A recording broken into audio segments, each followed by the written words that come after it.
¿Qué pasa entonces? Estoy diciendo la fuerza.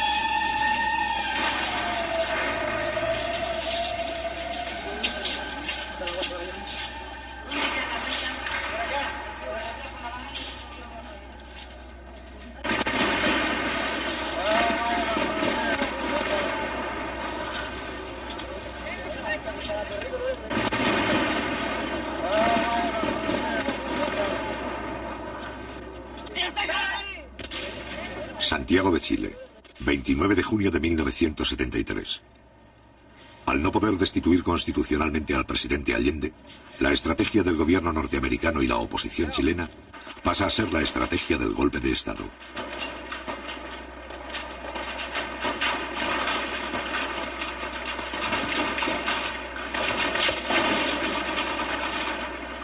Después de su fracaso en las elecciones presidenciales de marzo de 1973, la oposición inicia la aplicación rigurosa de un plan insurreccional. El día 29 de junio, un sector del ejército precipita los acontecimientos. A las 9:10 de la mañana, un solo regimiento ataca el Palacio de Gobierno con 6 tanques y algunos vehículos de transporte.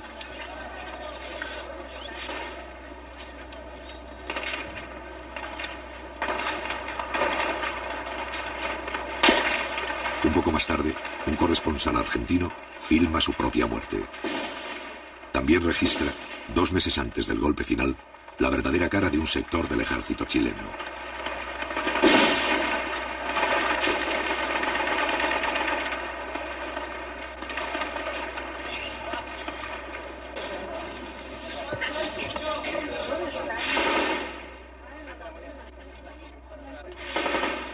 Durante una hora, los tanques intercambian disparos con los carabineros de la Guardia Presidencial, que se encuentran en el interior del Palacio de la Moneda.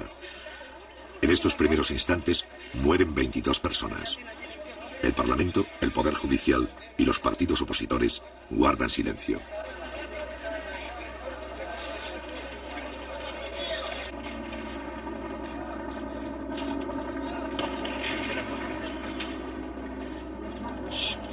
Sin embargo, las tropas golpistas no reciben el apoyo del resto de las Fuerzas Armadas.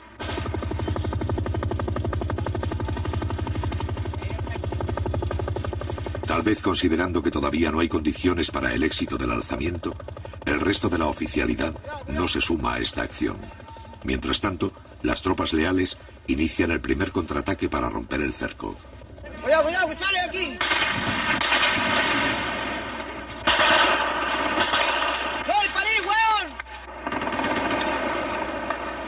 A las 10:30 se movilizan más soldados leales en dirección al centro de la ciudad. Avanzan por la carretera Panamericana Norte hacia la capital 10 vehículos de transportes de tropa del Regimiento de Infantería de la ciudad de San Felipe. La población civil debe guardar calma.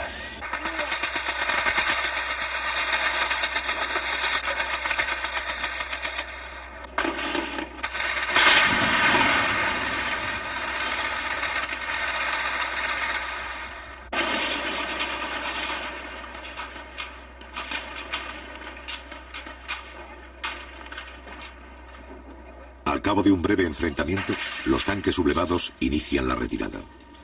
El comandante en jefe del ejército, general Carlos Prats, dirige en persona las operaciones. A las 11 de la mañana, cuando todavía se combate, el presidente de la República entra en el Palacio de Gobierno. A esa misma hora, llega otra columna de soldados leales, encabezado por el ministro de Defensa, José Toá.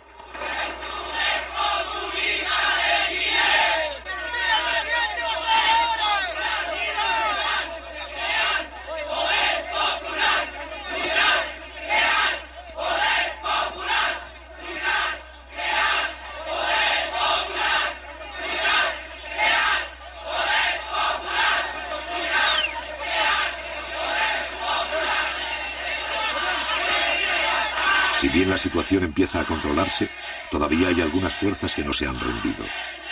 En su retirada, los tanques siguen haciendo fuego.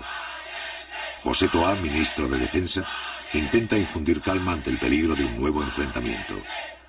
En esta acción es secundado por el general Pickering. Ministro, si no controlamos a esta gente aquí va a quedar una masacre, oiga, por favor, a ver si usted me ayuda. Váyanse, hombre, váyanse. Váyanse, por favor, porque si no pueden morir algunos.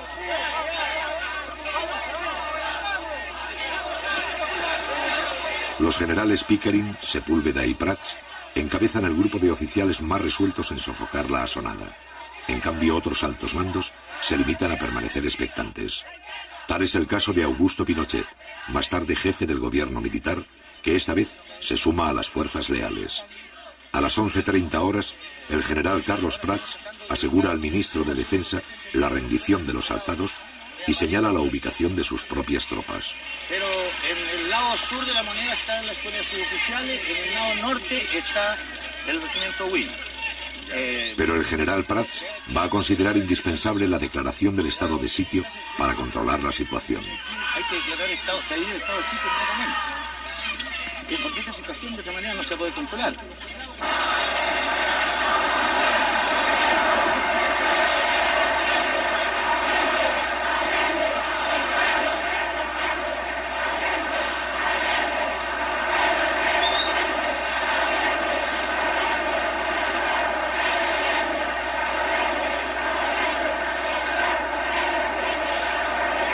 A las 12 del día, cuando ya está confirmada la derrota del alzamiento, el Partido Demócrata Cristiano manifiesta su apoyo al régimen constitucional. El otro sector de la oposición, el Partido Nacional, se niega a hacer declaraciones, en tanto que la directiva del grupo fascista Patria y Libertad se refugia en la Embajada del Ecuador, confesándose así como los autores del cuartelazo.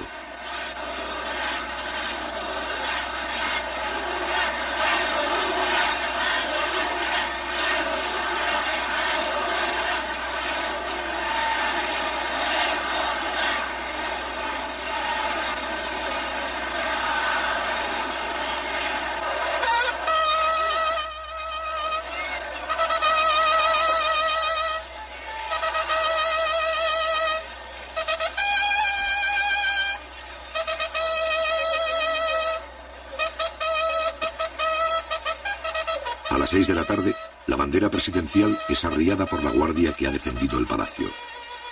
Durante 2 horas, esta compañía, al mando del teniente Pérez, se ha negado a entregar la sede del gobierno. Junto con el general Prats, son los héroes de la jornada.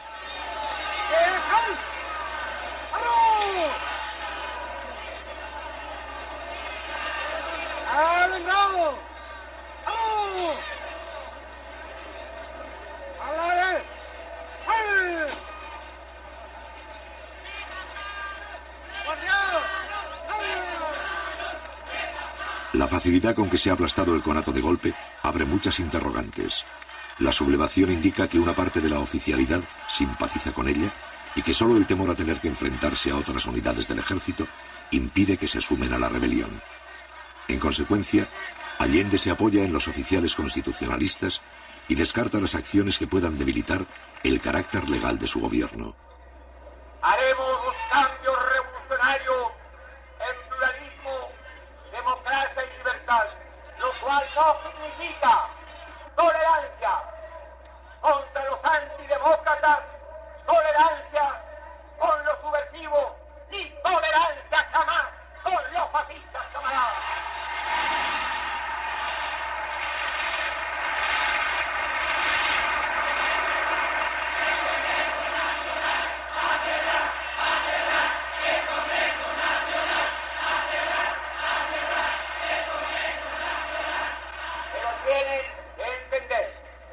¿Cuál es la real posición de este gobierno? No voy porque sería absurdo cerrar el Congreso. No lo voy a hacer.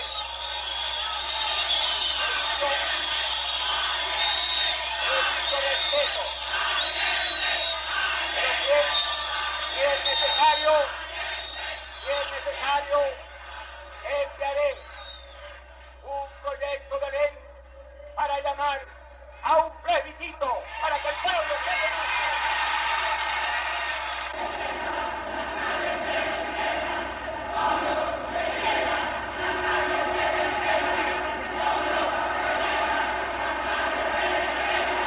Al otro día, Allende solicita al Congreso la aplicación del estado de sitio.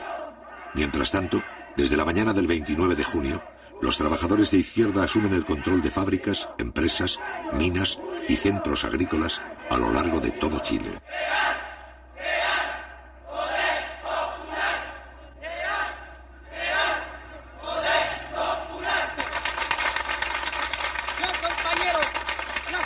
De los 500 trabajadores de fábrica de envase ha sido la siguiente: fortalecer los cordones industriales, fortalecer los consejos comunales, fortalecer la junta de vecinos, fortalecer las CAP, fortalecer todos los organismos vivos de la comunidad, compañeros. Compañeros, nosotros creemos que es necesario aprovechar esta coyuntura para pasar a la ofensiva también en términos de ganar nuevos sectores, ¿no es cierto?, en términos de pasar nuevas industrias al área social. Los trabajadores estamos en nuestro puesto de combate, que es nuestra fuente de trabajo, construyendo los elementos necesarios para defenderlos hasta el último ante cualquier arremetida del fascismo o ante cualquier intentona de otros sectores de las Fuerzas Armadas que intentaran derrocar el gobierno.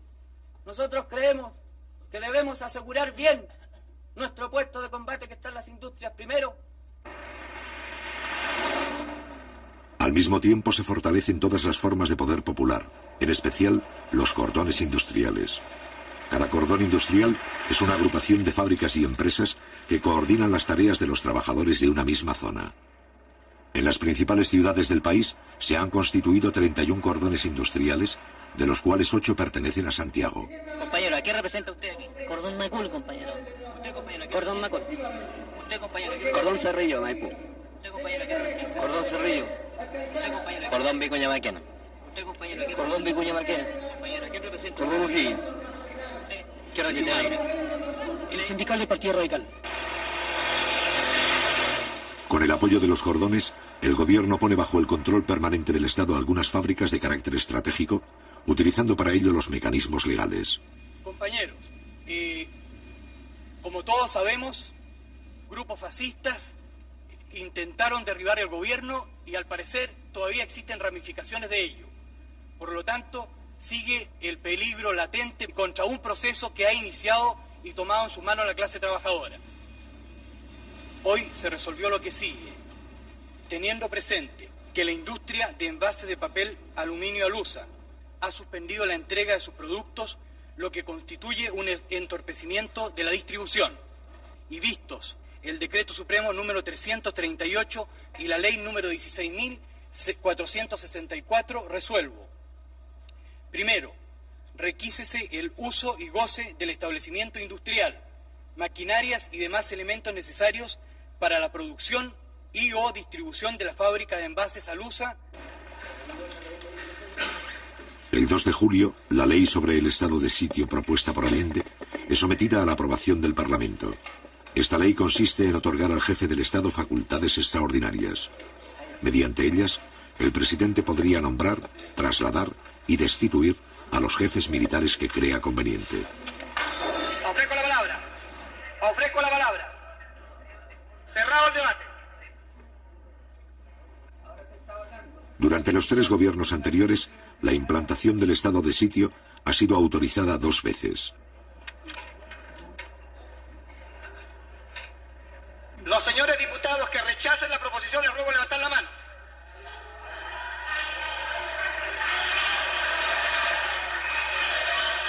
El estado de sitio, principal instrumento legal para afrontar una situación de emergencia, no es autorizado. Resultado de la votación. Por la afirmativa 52 votos, por la negativa 81. Queda rechazada la proposición formulada por el Ejecutivo. La iniciativa del Ejecutivo no consigue convencer al Parlamento. Los partidos opositores estiman injustificado conceder a Allende poderes especiales.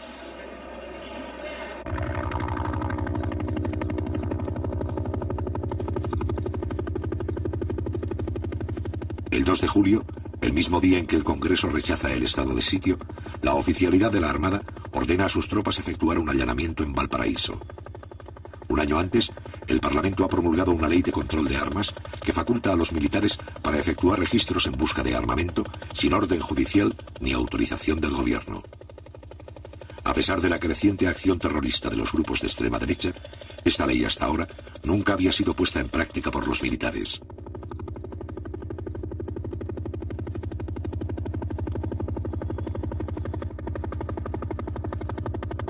Cada allanamiento incluye el cerco de la industria, la detención temporal de los trabajadores y su posterior interrogatorio. Así, sin salirse de la legalidad, algunos oficiales comienzan a actuar contra los empleados y obreros de las fábricas. En este primer allanamiento no se encuentran armas.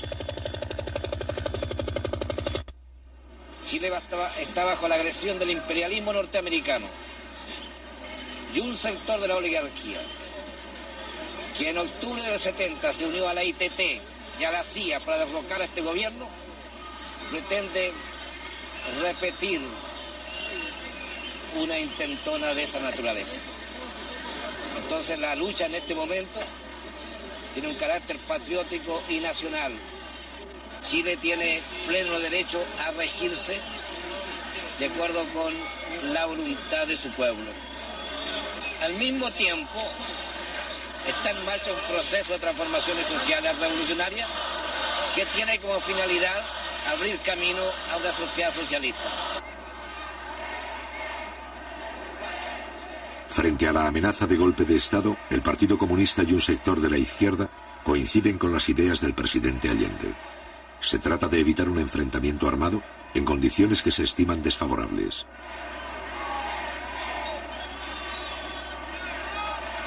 Para ello, este sector plantea apoyarse en los mandos militares que respetan el sistema democrático.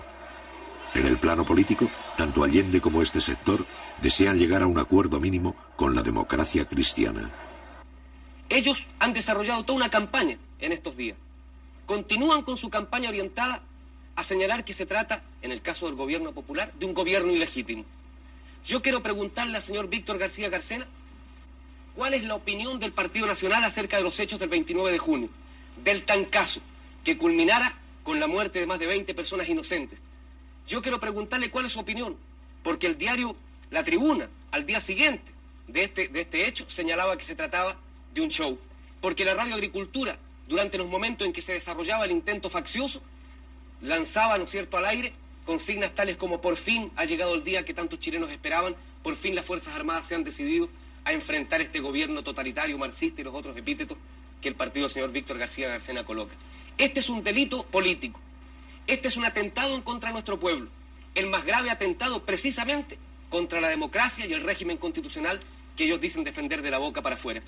Don Víctor García Carcena ya fue encarcelado en una ocasión por el gobierno de la democracia cristiana en 1967 por sus actuaciones sediciosas en nombre del Partido Nacional. Buenas noches, señores telespectadores. Como ustedes pueden ver y han oído, el joven estudiante me ha emplazado a mí diciéndome que soy sedicioso. Óiganlo bien, pero mírenlo a él y mírenme a mí. Miren esa vida y miren la mía. Yo no sé cómo no se han caído las cámaras de vergüenza. Esta es la pura verdad. El que dedicó su vida a la revolución, el que no ha hecho otra cosa, nada más que revolución, frente a un hombre que durante 35 años ejerció su profesión, que fue 25 años profesor de la universidad, que se ha ganado él su vida con su esfuerzo. El joven estudiante me emplaza y dice: miren al sedicioso. Es decir, simplemente, como es ridículo, voy a ir a otras cosas. No funciona el régimen sin virtudes republicanas. Ese es mi pensamiento. Todo el mundo lo conoce y así lo he practicado. Yo no condeno a los desesperados. Yo no condeno a la gente que hoy día, al pobre camionero pisoteado que toma una piedra. No condeno tampoco a la gente que reclama y que se alza. No soy partidario, ni he sido nunca, de ningún alzamiento. No soy partidario de los golpes ni de las aventuras, pero hoy día comprendo y entiendo cómo un país entero no puede vivir tranquilo cuando sus más apremiosas necesidades, como lo acaba de reconocer ella como dueña de casa, no pueden ser satisfechas. Se ha retratado de cuerpo entero. Ha mostrado el rostro sedicioso, el rostro golpista del Partido Nacional. Y señora Anzieta, aquí está el principal riesgo al régimen constitucional y a la democracia que usted dice defender. El señor Víctor García Carcena, y ustedes lo escucharon, señores telespectadores, acaba de decir que él no condena el alzamiento del 29 de junio, materializado por una unidad traidora, sin duda, a la limpia tradición de nuestras Fuerzas Armadas. no condena el asesinato de más de 22 personas. No lo condena. Al revés, no ha tenido aquí, eso sí, la suficiente franqueza para decir que lo aplaude, como lo aplaudió su radio, la Radio Sociedad Nacional de Agricultura, como lo aplaudió su diario, el diario La Tribuna, que al día siguiente dijo que era un autogolpe, un show montado por el gobierno de la Unidad Popular. Y repítalo aquí, señor Víctor García. No he dicho que ha apoyado el alzamiento, no me tergiverse porque eso no lo admito. Pronúnciese claramente. Sí, acabo de pronunciarme claramente y no le voy a hacer más caso. Quiero que explicarle a ustedes, señores telespectadores, que nuestro sistema es el sistema no de odio de clases, ni de lucha de nada. Es lo que se llama la integración nacional. Eso es lo que perseguimos.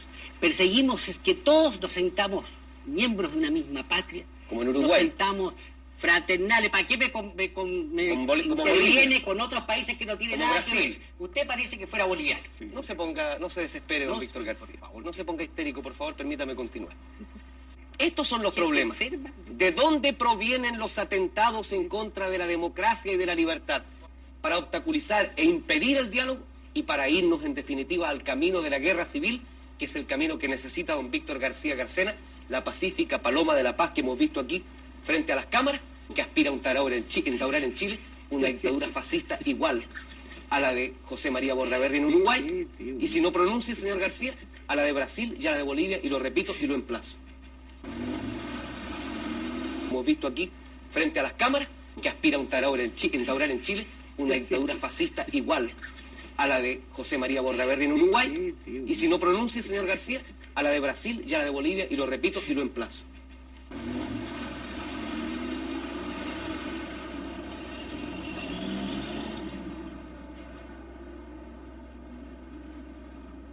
El día 5 de julio, Salvador Allende forma un nuevo gabinete para acometer la crisis y crear condiciones favorables para un diálogo con la democracia cristiana. Con este fin, trata de incorporar a una personalidad de este partido. Yo sé perfectamente bien que los procesos revolucionarios sacuden y convulsionan a los pueblos, pero sé también que aquí hemos querido y tratamos de hacer algo que otros pueblos no alcanzaron, una revolución por cauces distintos, de acuerdo a nuestra historia, a nuestra tradición y a nuestra realidad. Espero que todos seamos capaces de escribir una página más para señalar que Chile tiene su propia voluntad creadora y su noble decisión de hacer cada vez más grande la patria. Luego tomar juramentos de tiro.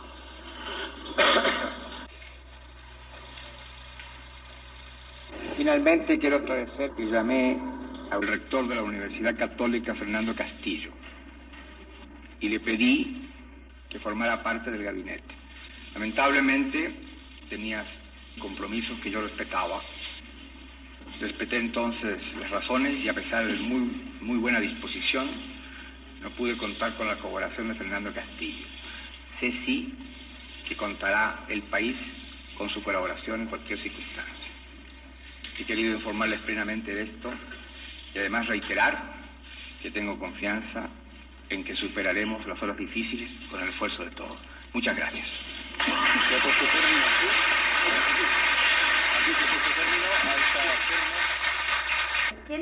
¿Por qué se produce esta ruptura que no es la deseada ni por el gobierno?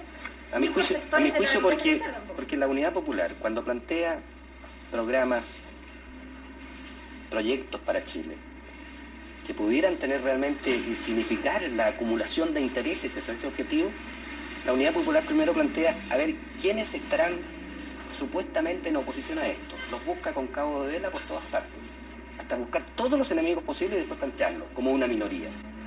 Cuando yo creo que los grandes planteamientos de transformación de nuestra sociedad son planteamientos que, bien lanzados como mensaje, buscando todos aquellos que puedan confluir como una fuerza realmente creciente hacia los objetivos de Chile, es lo que es la más fundamental obligación de un gobierno. Pero bajo la influencia de su ala más tradicional, el Partido Demócrata Cristiano no desea por el momento dialogar con el gobierno. Aún así, tanto Allende como un sector de la izquierda y de la propia democracia cristiana continuarán los esfuerzos para iniciar un diálogo que modifique la correlación de fuerzas ante un posible golpe de Estado. Tenemos, compañeros, hacer un llamado a la sensatez y al patriotismo de los sectores de la democracia cristiana que piensan con su propia cabeza y que no siguen los dictados del Pentágono, de la CIA, de los Yarur o de los Duni Edwards, para que se opongan con toda su fuerza en la base del pueblo, en los sindicatos, en todas partes, a la ofensiva fascista, a la ofensiva reaccionaria. Porque si el fascismo, compañeros, lograra vencer, no le preguntarían al obrero del pobre si es comunista, si es mapucista, si es socialista o si es demócrata cristiano para reprimirlo.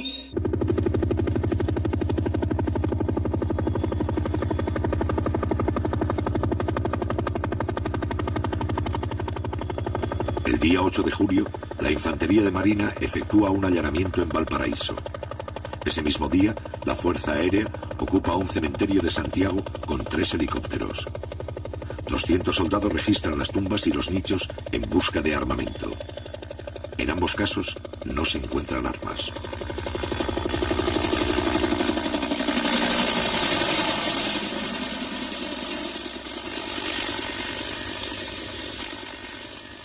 Ya es una cosa ya del otro mundo, se puede decir lo que están haciendo estos momios.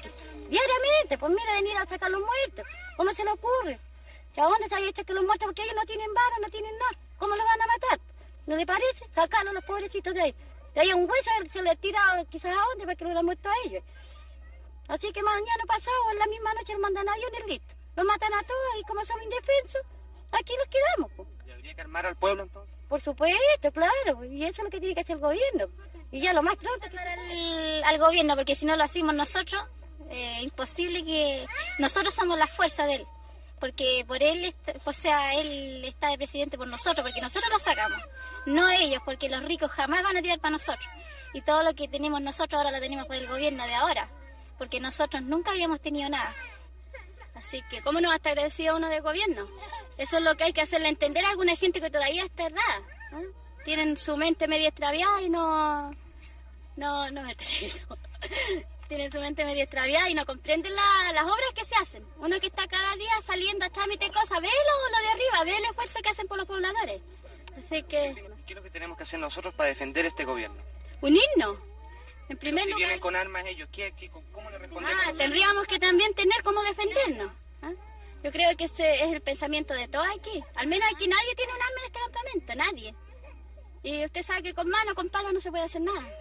Si vienen ellos con un arma de fuego no se puede hacer nada. Existen las organizaciones de defensa por parte de los trabajadores. Existen las brigadas que en un momento determinado pudieran moverse. Pero no existen los elementos populares para defender las industrias, ni existen los elementos populares siquiera para movilizar trabajadores en una franca disposición de combate o de lucha callejera contra algunos sectores militares o algunos sectores del fascismo provistos de esos elementos. ¡Milicia popular! ¡Milicia popular! El día 12 de julio, el Partido Socialista hace pública su posición frente a la amenaza de golpe. Los soldados, marinos, aviadores y carabineros no pueden prestarse en ningún momento y bajo ninguna circunstancia para asesinar trabajadores. Y llegado el caso de que algunos oficiales se alzaran, los oficiales, suboficiales, clase y soldados no tienen la obligación de prestarle obediencia. Aún más claro, no solo tienen el deber de negarse a acatar órdenes que signifiquen disparar contra el pueblo o participar en aventuras golpistas contra el gobierno o los trabajadores, sino que oponerse activamente a ellas.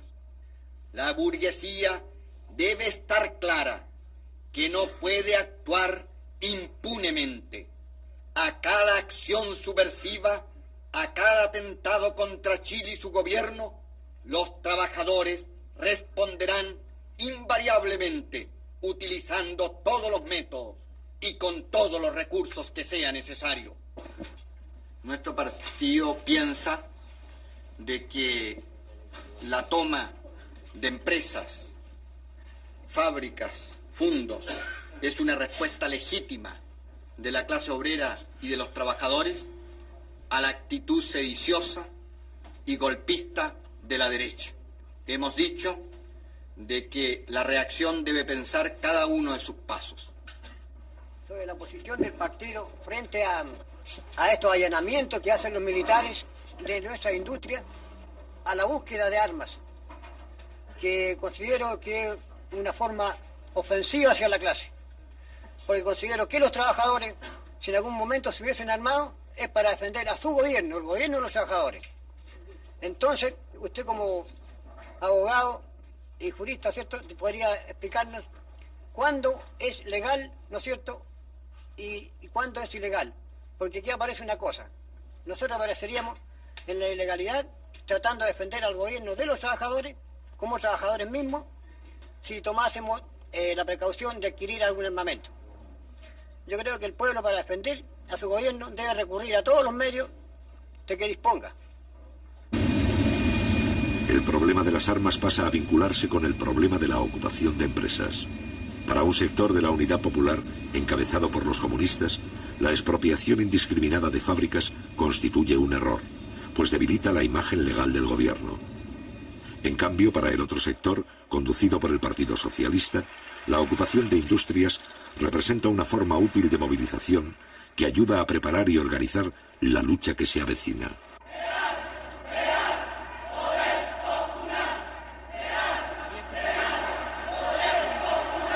Este sector afirma que el choque armado con la derecha es inevitable y que la única forma de encarar un golpe es con la organización de las masas, fortaleciendo el poder popular, en especial los cordones industriales.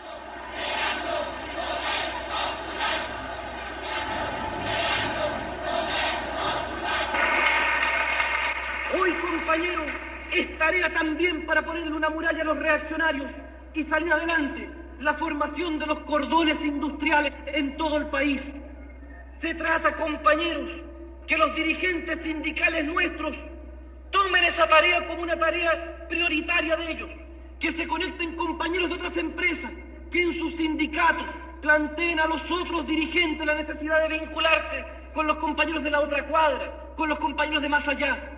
Y así, compañeros, vamos construyendo esa fuerza popular, que es la base para avanzar, que es la muralla para detener los intentos de la reacción.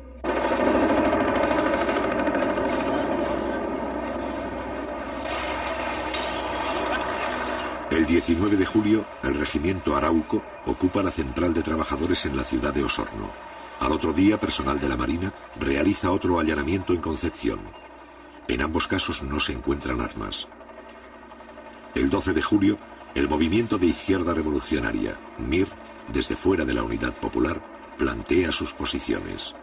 A lo largo y ancho del país se oye un solo grito que resuena en las fábricas, fundos, poblaciones y liceos, en los cuarteles del pueblo.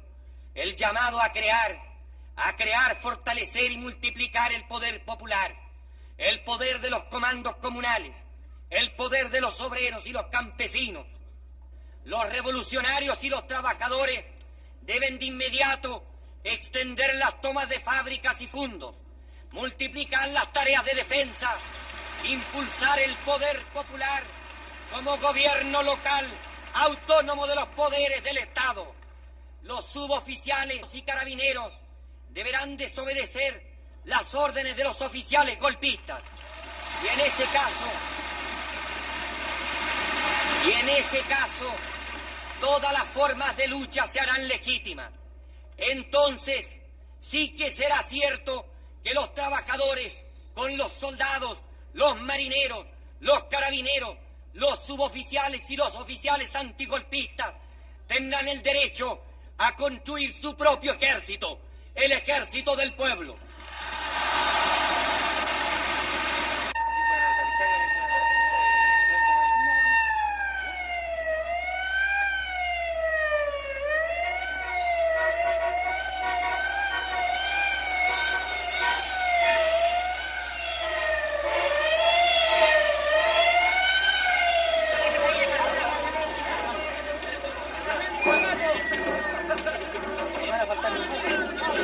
El 19 de julio los trabajadores del cordón industrial Vicuña-Maquena ocupan la principal carretera de su zona. ¿A qué se debe la toma de la carretera? Esto se debe, compañero, en apoyo a los compañeros que fueron desalojados de Inmetal. ¿Va a venir alguna autoridad de gobierno para acá? Eso es lo que estamos esperando, compañero, que venga una autoridad y solucione el problema de estos compañeros. Un día antes, los obreros del cordón Cerrillos han realizado una acción similar. La protesta de este sector de trabajadores se dirige contra los intentos del gobierno de devolver algunas industrias para facilitar así un posible acuerdo mínimo con la democracia cristiana. Las contradicciones de la izquierda sobre la estrategia a seguir para detener el golpe estallan públicamente. A las 11:30, el prefecto de la policía ordena despejar el camino.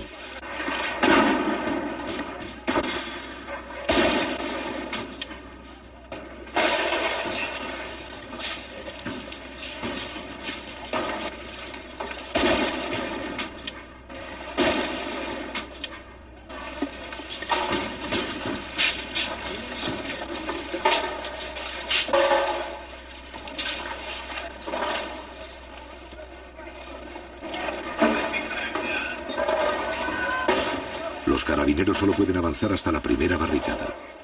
Más allá, hay 4.000 obreros a lo largo de 7 kilómetros.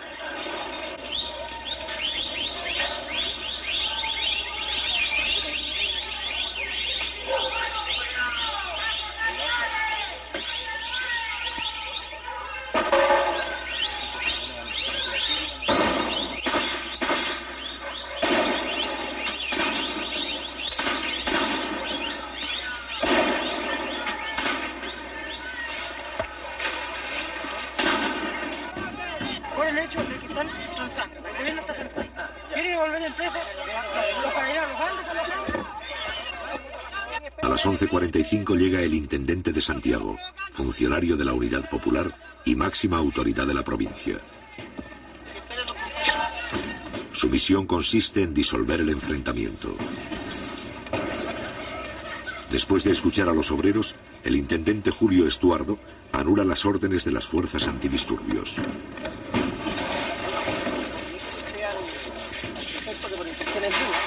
No se va a mover nada aquí y ustedes se van a retirar a 2 cuadras más allá. ¿Ah? Así que retírense las fuerzas policiales. Ojalá más allá de Avenida Mata. ¿Ah? Y comuníquenle al prefecto que es una instrucción mía. Ya, gracias. La policía debe retirarse, pero el problema de las fábricas ocupadas va a seguir debatiéndose con la presencia de los delegados de la Central Única de Trabajadores. La CUT determinó una comisión que iba a ver los casos de las industrias que están hoy día en manos de los trabajadores.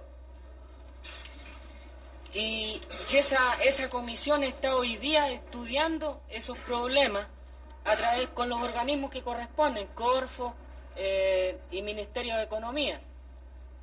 Porque aquí hay que tener claro, compañeros, de que hay muchas industrias que no todas las que están tomadas, porque hoy día en Santiago hay una cantidad enorme de industrias tomadas, no todas van a poder ser pasadas al área social, por diferentes razones. Además, cuando la CUT lanzó el llamado de tomarse las industrias en caso de cualquier intentona golpista, esto significaba, digamos, en épocas críticas, parar la acción del fascismo. Pero en todo caso eso no significa de que indiscriminadamente todo tipo de industria va a pasar al área social, porque por allí también hay algunos problemas con industrias que están desfinanciadas totalmente y que el Estado, al hacerse cargo de ellas, en la práctica se hace cargo de callo, cuestión que no puede ser. De manera de que esto se ha estado discutiendo con los compañeros trabajadores afectados de las industrias respectivas. Como le digo, lo que queremos es una pronta decisión de la CUT, sea buena o mala, pero que sea una decisión para que esa no sea un anticuerpo en el seno de los trabajadores, compañeros. Nada más. El problema es que allí hay otras cuestiones de fondo. Esas empresas, por ejemplo, de capitales suizos, ¿qué pasa? De que hay un problema de relaciones internacionales allí. Ahora, ¿pero qué tiene que ver las relaciones internacionales con los problemas de los trabajadores? Tiene que ver mucho, porque el gobierno suizo es uno de los principales socios del Club de París, donde se discute y donde se renegocia la deuda externa de Chile, que ustedes saben que por efecto de que después que asumió el gobierno, que estatizó el cobre, por ejemplo, vino un boicot de los yanquis, en donde hoy día el país no tiene divisas, no tiene los créditos que antes tuvo. De manera que esto se renegocia en el Club de París, en donde allí Chile tiene que manejarse con mucha cautela. ¿Ah? Entonces, aquí no se trata de internacional, se trata de pasar a la red social toda la industria que a nosotros nos interesa, sin transar con nadie, compañero. Ese es el punto. Porque estas cosas, compañero, que usted está explicando en el ámbito internacional, es indudable que los trabajadores en general no lo van a comprender. Si usted no le da unas razones más criollas y con palabras en que todos las entendamos, los compañeros en este caso pueden pasar por sobre los dirigentes que están en la Central Única de Trabajadores. ¿Me puedo responder también a eso? O sea, también hay respuestas, si pudiéramos decir, más criollas, más chilenas. Porque hoy día, ustedes saben, compañeros, de que nosotros, la clase obrera, a través de este gobierno hemos ganado una parte del poder, pero no hemos ganado todo el poder. La reacción busca de que las fuerzas del orden, ya sean carabineros o militares, se enfrenten a los trabajadores a través de esa lucha que plantea el compañero y no obedecen a la dirección central aquí. Se toman justicia por sus manos y se enfrentan a los carabineros, se enfrentan a los milicos y después entonces se acusa al gobierno de que aquí hay indisciplina, de que no hay autoridad y estamos a un paso de que se acuse constitucionalmente al presidente de la República, porque eso es lo que quieren. Pero nosotros, compañeros, también tenemos la película bien clara. Se nos pidió organización, que nos organizáramos los obreros, que entráramos a formar los cordones y comenzáramos a organizarnos en todos los frentes. Nos hemos organizado, compañeros, en los frentes poblacionales. Nos hemos organizado en los frentes obreros, en los sindicatos. Nos hemos también organizado en los cordones. Y aún seguimos con la misma cantinela, pues, compañeros, de que no es el momento y de que hay un poder legislativo y hay un poder judicial. Se nos pidió que nos organizáramos desde un comienzo, desde la población hasta el nivel más alto. Y hasta el momento nos hemos organizado, pues, compañeros, y seguimos aún diciendo, el compañero presidente nos sigue pidiendo a nosotros que tengamos calma, que sigamos actuando en esta forma y sigamos organizándonos. ¿Pero para qué? ¿Cuál es el miedo, compañeros, de llegar a presentarnos los obreros en un paro general? Y presentarlo a los pobladores también a su vez y pedir al compañero presidente, como a todo el Poder Ejecutivo, de que una vez por todas se decida, pues, compañeros, cuál es el plan que tiene de lucha, cuál es el plan para que nosotros también al organizarnos nos presentemos frente a ellos y pidamos, compañeros, si es necesario, como presentan los de la derecha, que lleguemos a un plebiscito. Nosotros comenzamos el plebiscito, compañeros, por las poblaciones hasta el nivel más alto. Y le aseguro que ganamos de aquí a Huancagua, pues, compañeros, y pasamos de largo, pues, compañeros. Porque tenemos organización dentro de los campamentos, dentro de los cordones industriales, dentro de los sindicatos. Y la CUT, compañeros, está apernando igual todavía, pidiéndonos a nosotros que tengamos calma y que esto no se puede hacer porque esto pertenece a la reina Isabel, el otro pertenece a Suiza, y así, y en fin, compañeros, siguen inventando cosas. La verdad de las cosas, compañeros, es que el pueblo, los obreros ya nos estamos cansando, porque esto es tramitación.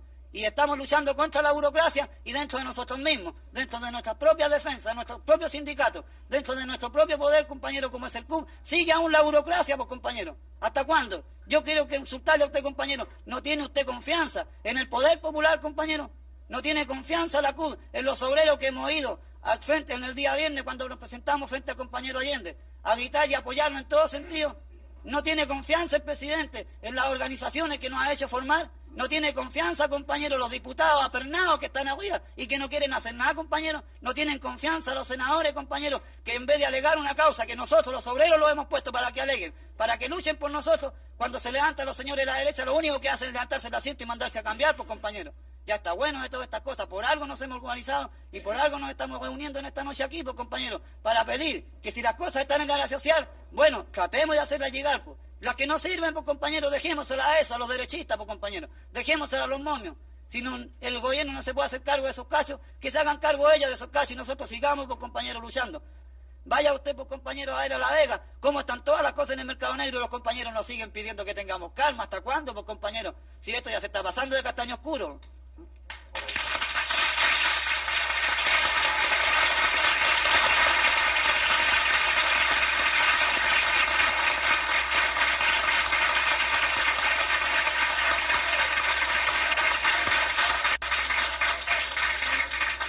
¿Acaso ustedes no saben la composición de clase que existe hoy día en las Fuerzas Armadas, compañeros? ¿No saben ustedes que la mayoría de la oficialidad están por el golpe? Porque aquí, compañeros, aquí el poder no solamente se logra con la buena organización, está la buena organización, pero también tenemos que tener algún peso que contrapese el real poder que tiene la reacción en este momento. Y por eso que estamos hablando en la Central Única de los comités de protección. ¿Y qué es lo que son los comités de protección? Comités de protección de las industrias, de la producción y también comités de protección para la guerra, pues, compañeros. Son cuestiones que no se pueden hablar así y de entrar a dar detalles porque no podemos caer en esos errores. Pero aquí tenemos que prepararnos los trabajadores para entrar al combate en todos los terrenos. Y en esa pelea está hoy día la CUT. Que hayan deficiencias, yo las acepto, compañeros. Pero el problema surge cuando quieren existir organizaciones con cierta dirección paralela al organismo de los trabajadores. Y es por allí donde va mal la cosa. Y por eso, compañeros, es que yo reconozco de que aquí hay muchos compañeros que plantean cuestiones no malintencionadas, pero que son cosas que hay que discutirlas más profundamente, compañeros. No se puede gratuitamente catalogar a tal o cual organización, a tal o cual de dirigente, de tal o cual defecto. Porque yo creo que las organizaciones las integramos todos. Y todos tenemos algún grado de responsabilidad. Y ustedes tienen su organización, pues, compañeros, para plantear este tipo de problemas. Y estamos de acuerdo de que aquí hay que buscar las salidas correspondientes a los problemas que hoy día están planteados. Pero no nos olvidemos, compañeros, de que aquí hay un gobierno que está presidido por el compañero Allende y que tenemos que obedecer a esa dirección, que hay un organismo que son los trabajadores y que hay organismos que son los partidos de la clase que también entregan orientación, pues, compañeros.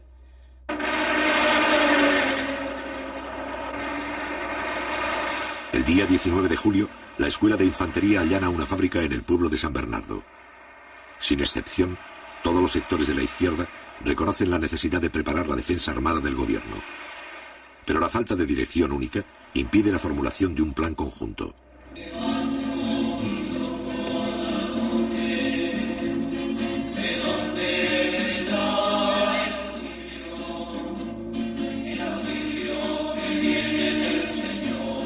El 20 de julio, en vista de la creciente ola de violencia, la Iglesia Católica lanza públicamente un llamado en favor del entendimiento pacífico.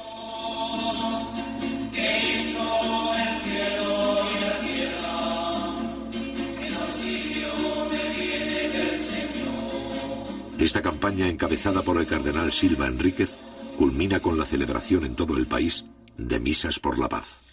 Por los representantes del pueblo que ejercen los poderes públicos del Estado, que su competencia, acentuada por la sabiduría y la prudencia que vienen de Dios, los haga estar siempre al servicio de la patria para auténtico bien de las comunidades. Roguemos al Señor.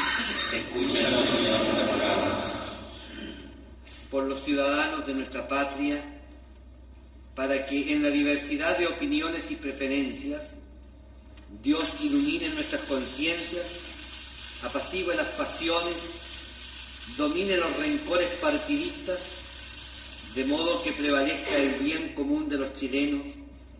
Roguemos al Señor.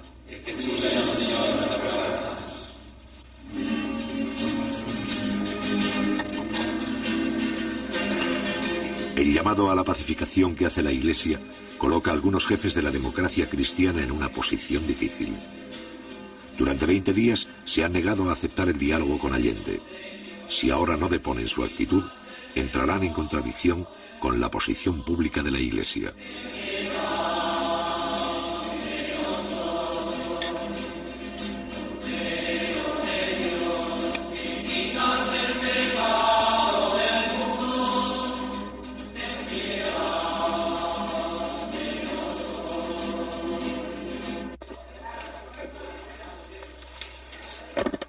Días después, Patricio Aylwin, más tarde presidente de Chile, y Osvaldo Holguín, jefes máximos de la democracia cristiana, llegan al Palacio de Gobierno para entrevistarse con el primer mandatario.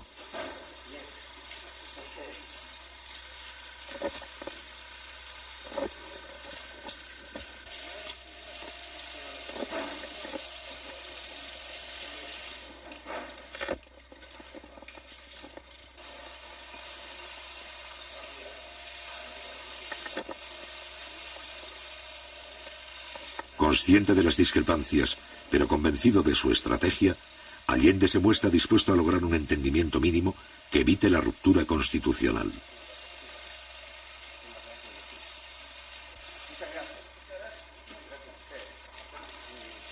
La posibilidad de un cierto acuerdo entre Allende y la cúpula demócrata cristiana causa una profunda inquietud entre los adversarios más irreconciliables del gobierno.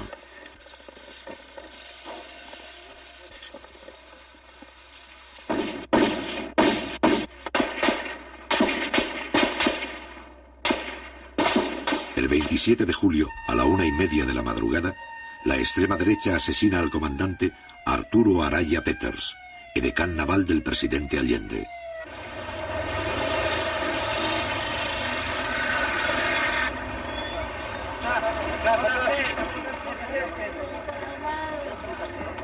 La violencia alcanza a un oficial directamente vinculado al presidente de la República, justo en el momento en que la democracia cristiana acepta dialogar con Allende.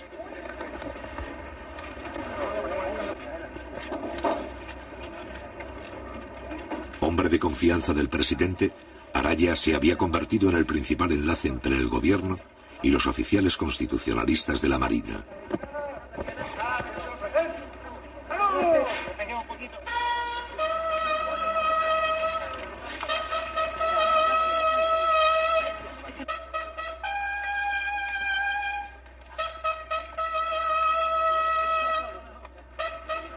El mismo día 27, los restos del edecán se llevan al Palacio de la Moneda. Posteriormente se trasladan a Valparaíso, para ser enterrados con honores militares.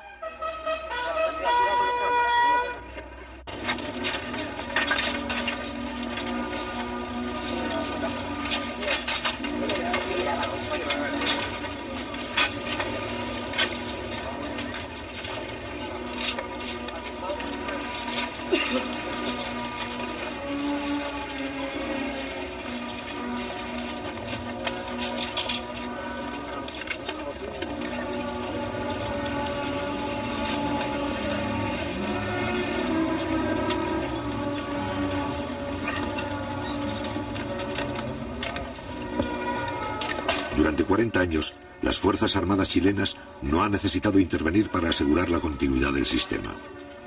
Sin embargo, a mediados de 1973, cuando el régimen corre peligro de ser sobrepasado por el proceso revolucionario, la mayoría de los oficiales parece dispuesta a intervenir.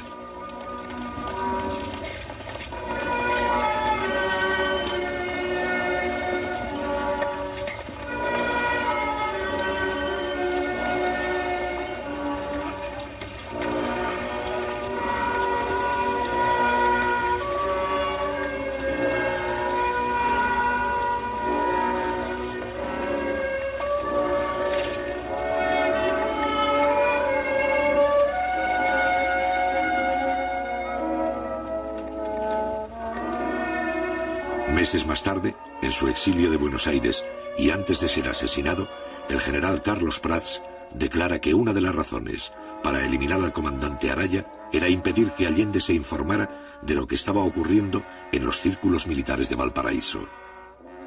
Es aquí donde un sector de la oficialidad empieza a planificar el golpe de Estado con la asesoría del gobierno norteamericano.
Raúl Montero, jefe de la Armada, defensor de la Constitución, la muerte de Arturo Araya significa la pérdida de uno de sus mejores oficiales constitucionalistas. Para Allende, este es uno de los peores momentos que debe afrontar durante su mandato. Para José Toribio Merino, más tarde miembro del gobierno militar, la muerte del edecán no altera sus planes.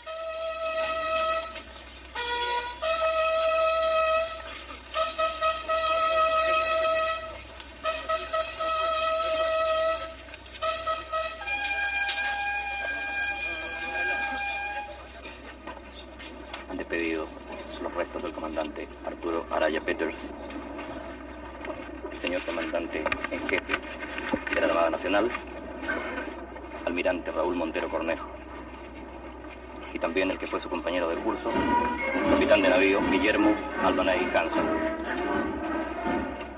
Aquí en el camposanto del Cerro Cárcel rinden honores 2 secciones de la Escuela de Submarinos y la banda de la Escuela de Armamentos. Brillante fue la trayectoria por las filas de la Armada del comandante capitán de navío Arturo Araya Peters, Su Excelencia el Presidente de la República, doctor Salvador Allende, ministros de Estado, los jefes de las Fuerzas Armadas.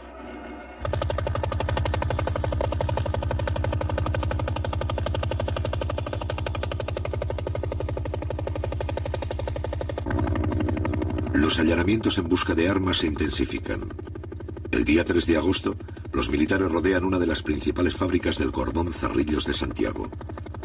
Estos operativos permiten a los oficiales reconocer el terreno y estudiar la reacción de los trabajadores. A su vez, acostumbran a la tropa a enfrentarse con la población civil y vigilan el comportamiento de sus propios soldados. Al otro día, la 5ª División del Ejército ocupa el barrio industrial de Punta Arenas. Hasta la fecha, los militares han realizado 27 allanamientos en todo el país sin encontrar armas. Por primera vez en un operativo se utilizan tanques.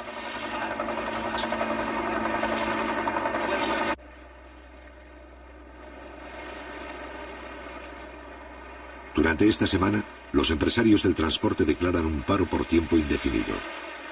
Con esta huelga, la extrema derecha desea precipitar el caos económico y sabotear el diálogo del jefe de Estado con la democracia cristiana. Los empresarios concentran sus vehículos en determinados puntos estratégicos para dar la impresión de fuerza y mantener la cohesión interna. Según revelaciones posteriores del New York Times, los huelguistas son financiados con $5 millones que provienen de la Agencia Central de Inteligencia, CIA. Cada uno de los 35.000 empresarios recibe $4 diarios al cambio del mercado negro.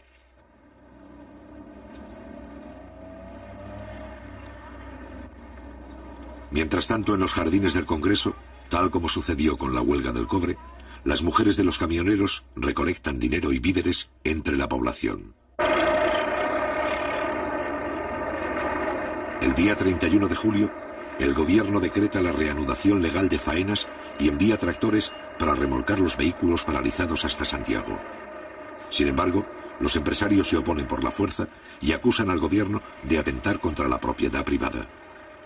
Estos hechos son filmados por el Canal 13 de televisión, que simpatiza con la huelga. Días más tarde, el Parlamento, en combinación con los periodistas de la oposición, transforman el incidente en un escándalo. El Congreso pide al Canal 13 que vuelva a emitir su versión filmada de los hechos como elemento de juicio para los señores parlamentarios.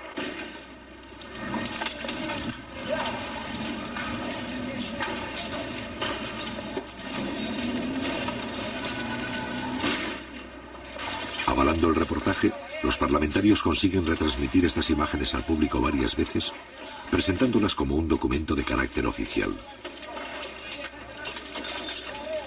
Esto pone de manifiesto el poder de la oposición en los medios informativos, así como la libertad de expresión que tolera el gobierno. El bloque opositor controla el Canal 13, primera sintonía de Santiago, así como el 75% de las radios y el 70% de la prensa escrita. En este caso, la incautación de los camiones sirve para alimentar una campaña de desprestigio gubernamental.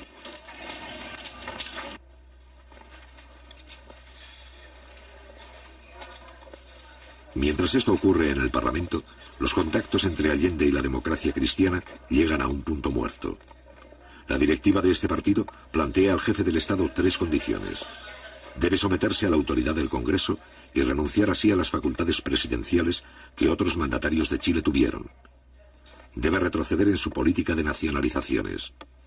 Y finalmente, debe incorporar en puestos claves de gobierno a militares que cuentan con la exclusiva confianza de la democracia cristiana. En respuesta, el presidente Allende se opone a esta capitulación. El mismo día, la democracia cristiana suspende el diálogo.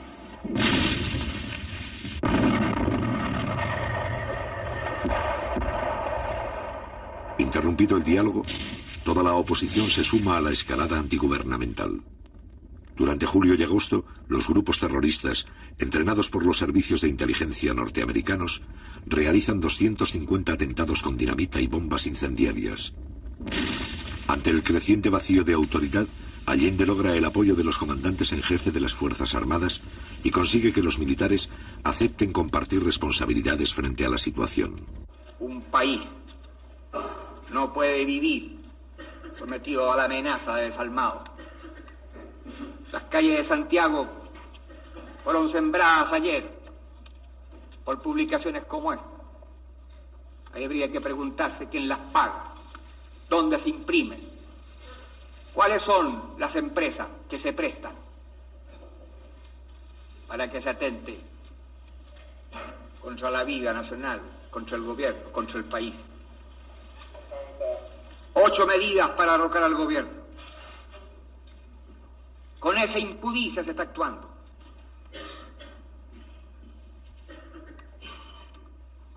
Este gabinete tiene que terminar con el paro fascista de los transportistas,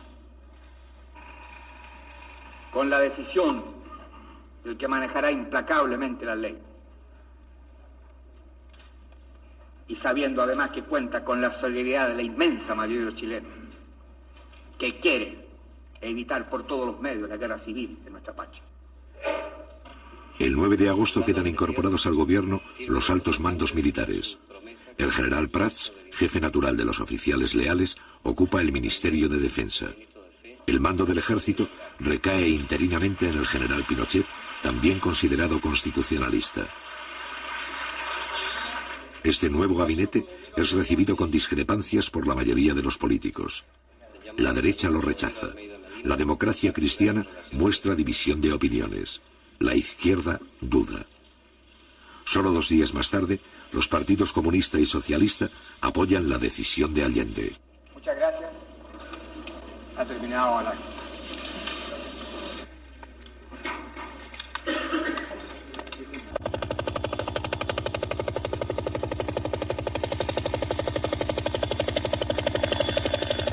El 11 de agosto se realiza la primera gestión del gabinete cívico-militar para requisar camiones. Sin embargo, las iniciativas de los altos mandos chocan con la mayoría de los oficiales que miran con simpatías el paro y se muestran hostiles para sancionar a los huelguistas. Esto pone en evidencia que una parte del aparato militar también está implicado en la ofensiva contra el gobierno. Según revelaciones posteriores de la prensa norteamericana, William Colby, exdirector de la CIA, nunca desmintió el apoyo de su cuerpo en la preparación y sostenimiento económico de la huelga, al ser interrogado por la Cámara de Representantes en Washington en octubre de 1973.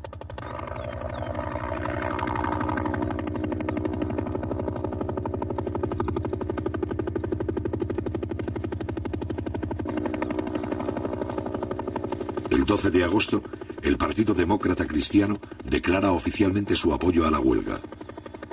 En las fábricas, las materias primas comienzan a disminuir y en el campo escasean las semillas. En estas circunstancias, el gabinete cívico-militar ha fracasado.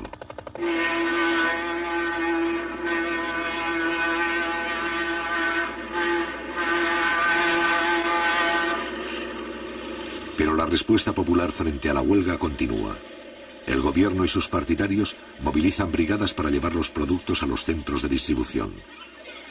Ante el cierre del comercio, una parte de la población apoya las juntas de abastecimiento y fortalece los llamados almacenes populares. Cada almacén popular está formado por los vecinos de un sector que compra los alimentos directamente al Estado y los vende a precio de costo. En poco tiempo, la mitad de Santiago se beneficia con el abastecimiento directo.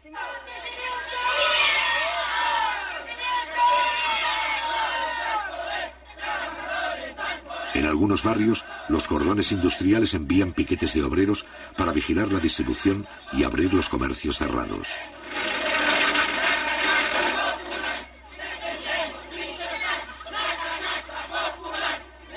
En este momento y por primera vez, el poder popular se adelanta a la policía en el mantenimiento del orden público y el control de los comerciantes.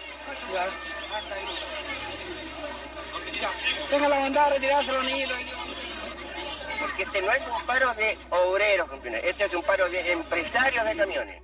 Yo no creo que haya un obrero ahí que tenga un camión que esté paralizado. Los que están paralizados son los que tienen flotas de camiones. Y esos son los que están manteniendo esta huelga inútil. Este paro es netamente político. Este es un paro netamente político de que están perjudicados nosotros los pobladores. Nosotros estamos pagando todas estas tremendas colitas aquí. Si la cuestión de los camiones se ponen a trabajar, se termina esta cuestión de cola. Pero los trabajadores conscientes salimos a la calle, salimos, luchamos y cumplimos nuestra misión como trabajadores, defendiendo toda la fuente de trabajo y seguimos produciendo y cargando mercaderías para allá y para acá a pulso, cosa que a la población no le faltara ningún alimento. Eso se lo demostramos todos los trabajadores, al compañero presidente, a la autoridad de gobierno. Un sector de los transportistas que apoya al gobierno organiza convoyes para mantener la distribución de alimentos entre las provincias. La población también desarrolla un sistema de abastecimiento por familia denominado canasta popular.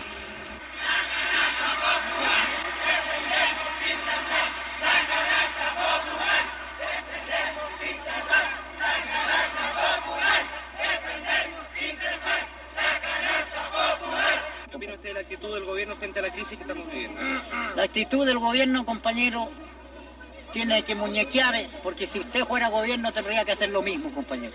Porque el gobierno tiene que bailar en la cuerda floja muchas veces. Yo creo, compañero, no es culpa del gobierno. Para mí, como socialista marxista del año 32, a esta parte, compañero, porque yo estuve en la pelea en la República Socialista, a Mamaduque Groves, compañero, y a otro, después que cayó en un error el compañero Groves. Cuando el pueblo le pedía las armas, compañero, y él siendo militar no las entregó, compañero. Claro que habría sido, compañero, una matanza incontrolada, compañero, porque allí quizás que habría pasado, porque si ahora mismo, compañero, a nosotros nos falta mucho, digo yo, de tener un buen frente, que lo tenemos en todas las poblaciones. Tenemos organización antifascista, compañero, y comités de defensa, pero nos falta un poquitito de coordinación provincial y nacional, compañero, para actuar en un solo frente. Porque que no los vaya a pasar aquí si viene el enfrentamiento como pasó en España, compañero, que por la división de algunos partidos, compañero, y los anarcos sindicalistas por un lado, los socialistas por otro, y se montó el fascismo de Franco, compañero, en el poder. Mientras tanto, en Valparaíso, un grupo de la marinería detecta la conspiración naval e informa a varios jefes de la izquierda. Esta acción es descubierta por los altos mandos y los marinos son acusados de amotinamiento, encarcelados y sometidos a tortura.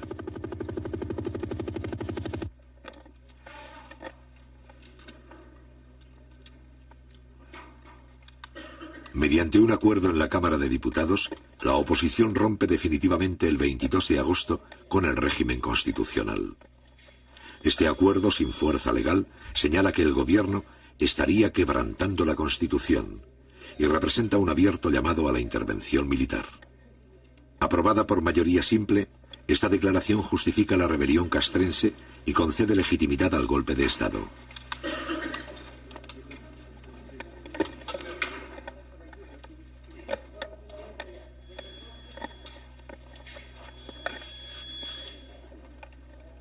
A partir de ese momento, los hechos se precipitan. Un grupo de mujeres se congrega frente a la casa del comandante en jefe del ejército, general Carlos Prats, jefe natural de los oficiales que respetan el sistema democrático. La manifestación, donde participan las esposas de 6 generales, es para señalar a Carlos Prats de que ya no tiene el apoyo de la cúpula militar.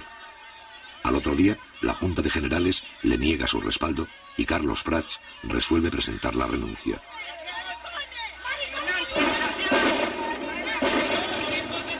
También renuncian los generales Pickering y Sepúlveda, los principales mandos leales. Augusto Pinochet, que aparece como un militar profesional y respetuoso de la Constitución, se convierte en el nuevo comandante en jefe.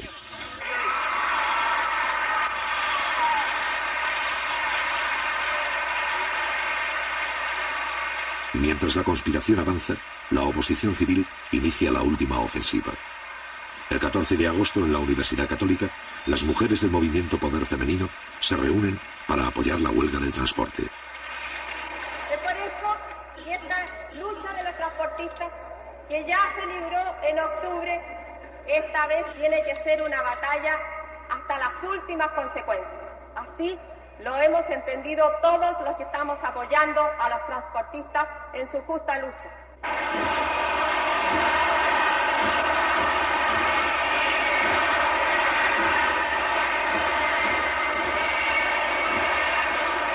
Días más tarde, los adversarios del gobierno piden la renuncia del propio jefe de Estado.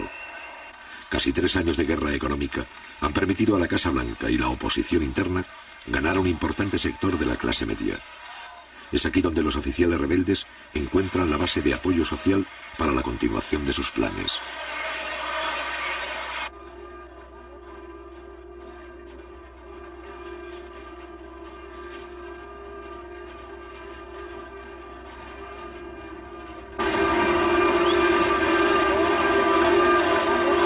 El día 4 de septiembre se cumple el 3er aniversario del triunfo electoral de Salvador Allende.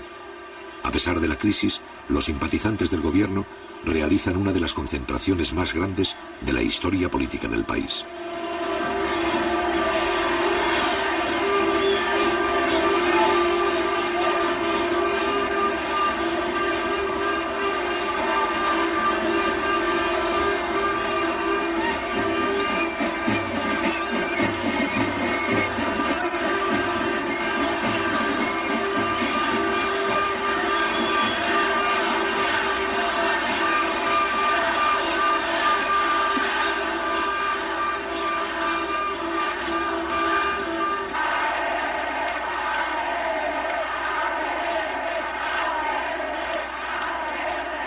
A partir de las 5 de la tarde, más de 800.000 personas desfilan ante el presidente de la República. 3 días después, Salvador Allende informa a sus colaboradores que desea convocar un plebiscito para resolver por la vía democrática la continuidad del gobierno. La fecha marcada para dar a conocer públicamente este plebiscito es el día 11 de septiembre. Mientras tanto, el desfile continúa.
¡Presidente!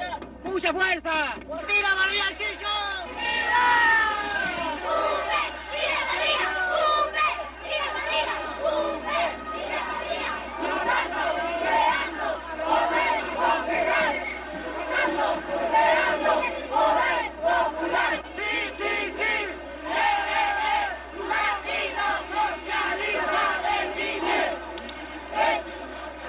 ¡Socialista!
Frente a este pueblo movilizado, pero sin armas, va a entrar en acción el último recurso de la oposición interna y del Departamento de Estado norteamericano. Les habla el presidente de la República, desde el Palacio de la Moneda. Informaciones confirmadas señalan que un sector de la marinería habría aislado Valparaíso y que la ciudad estaría ocupada. En todo caso, yo estoy aquí en el Palacio del Gobierno y me quedaré aquí defendiendo el gobierno que represento por la voluntad del pueblo.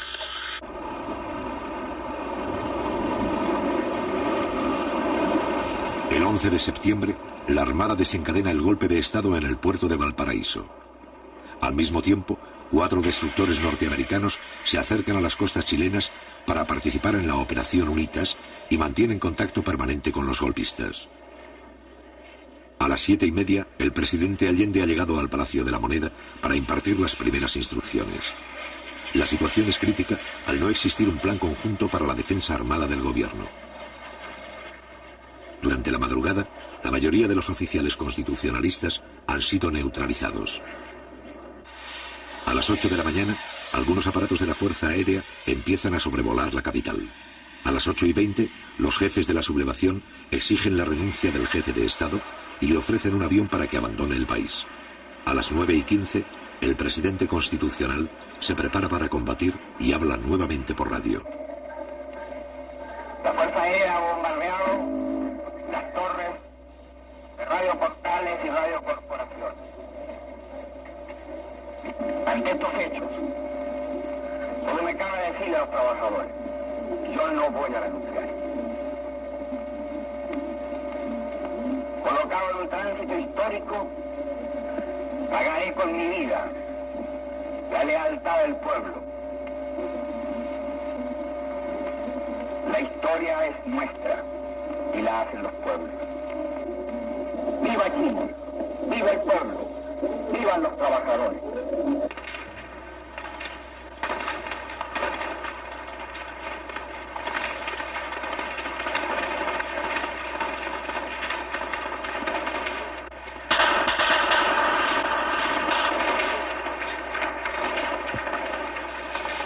Al cabo de algunas horas de resistencia, los militares envían a Salvador Allende un ultimátum. Si no se rinde, la aviación iniciará el bombardeo. Ante estos hechos, el primer mandatario deja en libertad de acción a la guardia del palacio, quienes hacen abandono del edificio. Junto al presidente Allende, que rechaza la rendición, permanecen 40 combatientes civiles dispuestos a enfrentar el ataque.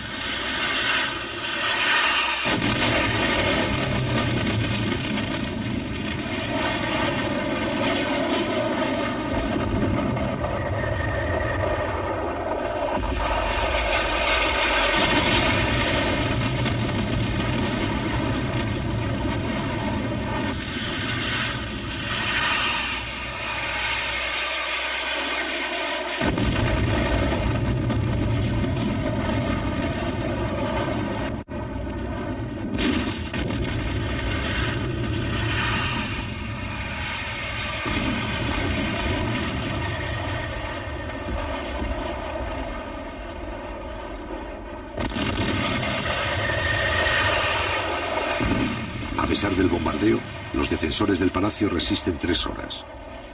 Al mismo tiempo, se producen pequeños combates en varios lugares de Santiago y provincias.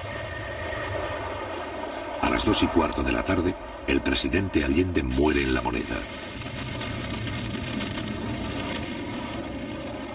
A las 9 de la noche, los jefes de la sublevación se presentan públicamente al país. Las Fuerzas Armadas y de Orden han actuado en el día de hoy solo bajo la inspiración patriótica de sacar al país del caos que en forma aguda lo estaba precipitando el gobierno marxista de Salvador Allende. La Junta mantendrá el poder judicial y la asesoría de la Contraloría. Las cámaras quedarán en receso hasta nueva orden. Eso es todo.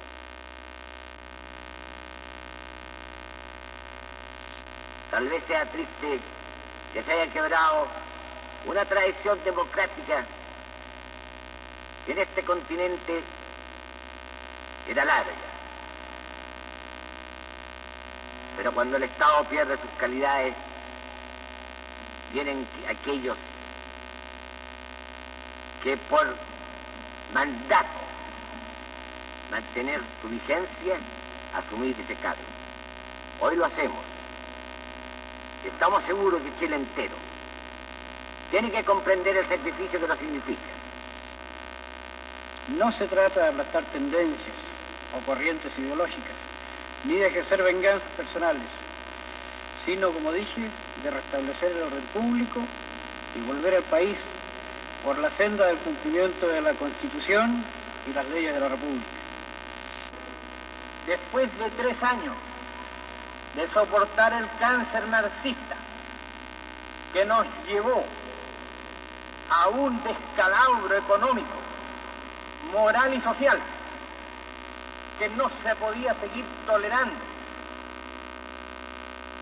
por los sagrados intereses de la patria, nos hemos visto obligados a asumir la triste y dolorosa misión que hemos acometido.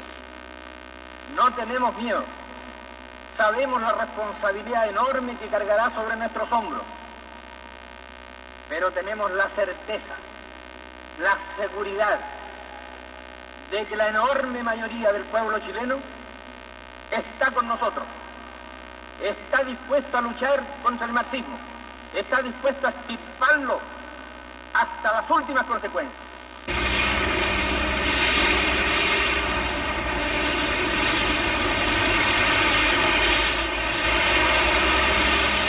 A partir del 11 de septiembre, todos los recursos del ejército chileno son utilizados para reprimir el movimiento popular con la complacencia del gobierno norteamericano.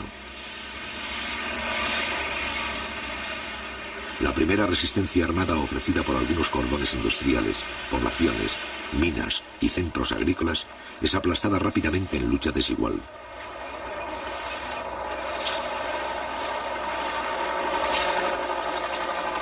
Cientos de personas pierden la vida y los principales campos deportivos se convierten en campos de concentración. La democracia representativa más larga de la historia de América Latina ha dejado de existir. Sin embargo, a partir del mismo día 11 de septiembre, las fuerzas democráticas comienzan a reorganizarse poco a poco en la clandestinidad y adoptan numerosas formas de resistencia. La batalla de Chile no ha terminado.